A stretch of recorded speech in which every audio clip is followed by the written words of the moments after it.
Indian Motorcycle hit the jackpot when it resurrected the storied Scout model. Messing with the historic model is always a gamble, especially one with such a fabled history as the Scout, and expectations placed on the next General Scout were high. When Indian launched the new Scout with a cast aluminum frame, bolted the shocks directly to the rear casting, and squeezed its 60-degree V-twin with machined cases tightly into that package, it was a drastic deviation from the brand's norm. Which wasn't a bad thing, because as soon as riders hitched a leg over the new Scout, they were quickly sold on the merits of its performance. The 2015 Scout was a Sportster slayer, quicker off the line, quicker in the turns, higher revving with more horsepower. We know, because we pitted the two against one another. 2015 Harley Sportster vs Indian Scout. The Scout has been a huge commercial success, so hearing news that Indian was launching the 2016 Scout 60 at EICMA came as a bit of a surprise. Even more so when we learned that besides dropping a few cc's of displacement and a gear from the transmission, this new Scout was, to borrow a line from the Talking Heads, the same as it ever was. Indian's strategy with the Scout 60 makes more sense, however, once compared to its American rival, as Harley-Davidson produces both a 1200 and 883 version of its popular Sportster. Dropping the Scout's price point a couple grand will get more people in its saddle. Toning down the power delivery just a tad on a motorcycle that's already easy to handle and has a super low seat height edges it closer to entry-level motorcycle territory. Up to this juncture, Indian still lacked a feeder bike since its re-emergence in the market, and every manufacturer understands the importance of getting consumers to swill the brand elixir early, hoping to hook them for life. We couldn't wait to hitch a leg over the 2016 Indian Scout 60 as we tore out of Las Vegas on a 115-mile journey through the Nevada desert to Lake Mead. The adventure mixed highway miles with the splendid twists and turns surrounding Lake Mead, the route's long straights allowing us to push the 999cc engine to its limits combined with fast sweepers to sample its handling. Crack the throttle on the Indian Scout 60 and it rings with familiarity. The engine retains the same linear, revvy nature that endeared us so much with the 1133cc version. Granted, there's not quite the same explosion of low-end torque, but there's still no shortage of power on tap. First gear will propel you up to 55 miles per hour until it bangs off the rev limiter at around 8,250 RPM. Second gear has the same RPM ceiling, but by then you're into the mid-80s, just shy of what second gear on the standard Scout will get you.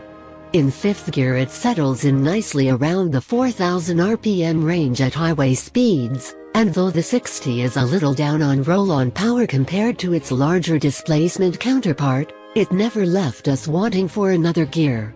While the engine continues to churn at the same 2.89-inch stroke, it does so in a slightly smaller cylinder. The Scout 60's bore trimmed down to 3.66 inches from the 1133cc Scout's 3.89-inch dimensions. The smooth shifting gearbox continues to impress with the same predictability that sold us on the initial Scout. Action is light, engagement precise, and finding neutral is fuss-free. In its conversion to a 5-speed transmission, Indian State's fifth gear was removed from the gear cluster of the standard Scout 6-speed gearbox. This explains why the fifth gear ratio on the Scout 60 dropped from 4.380:1 to 4.034:1 compared to the 6-speeder, as it is the same ratio as sixth gear on the 1133cc model. Rifling through said gears, bang it down one and the revised transmission exhibits a generous amount of engine braking. Hustling through the broad sweeping turns around Lake Mead, handling on the Indian Scout 60 is atypical for a cruiser. Steering is light and a low center of gravity makes for smooth, quick transitions. The meaty, muscly front tire provides a generous contact patch and lends to the front end's stability when on its edges. Even though the motorcycle is slung low, the forward-mounted pegs are high enough to allow for healthy amounts of lean. Suspension on the rear is a bit stiff and travel is short, so it can be harsh on big hits. The rear continues to utilize adjustable dual shocks, the only difference being a new top-out spring on the Scout 60. The braking package is unchanged, as 298mm rotors anchor both the front and back, with twin-pot calipers 4 and a single left. Tested solely at freeway speeds, the front brake isn't overpowering. Pressure is moderate but even and didn't fade as we continue to squeeze. The back brake is a little grabby and will lock the back wheel with a good stab.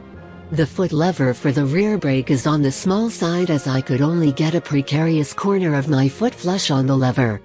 Despite having an ultra-low 25.3-inch laden seat height, the riding position still allows me to stretch out at 6 feet tall thanks to its forward-mounted controls and bar placement. The saddle is comfortable and well designed, so pressure points are few. Granted, our continuous stints in the seat never stretched more than an hour at a time, but the spells we were straddled aboard the Scout 60 were spent pleasantly. After riding the Junior Scout, we find it hard to believe the 60's claimed 542-pound dry weight is actually 4 pounds heavier than the 1133cc version. Maybe it's the slightly softer power delivery or easygoing nature of its handling, because it sure feels lighter than the standard version. The same weekend we sampled the Scout 60 for ourselves, we also witnessed the potential of the Scout 60 both as a custom bike and flat tracker thanks to RSD. The crew over at Roland Sands Design got their hands on 5 pre-production units and put the flat track spin on them, bumping the stock 16-inch wheels up to 19 seconds, redoing the tail section, upgrading suspension and swapping out pipes. Roland and 4 of his buddies then proceeded to thrash the hell out of them at the Super Hooligan races held at the inaugural Super Prestigio races, where they were banging bars and kicking up roost on the short dirt track set up inside Orleans Arena. Afterward, Roland, wide grin on his face, compared the experience to riding a 450. Indian reiterated its history of flat track racing several times during the course of the evening, providing potential clues to reasons behind the Scout 60's development. While we were concerned the Scout 2.0 might come across as a neutered version of the original, that is not the case. It's still got power, is quick off the line, precise in the turns and a blast to ride.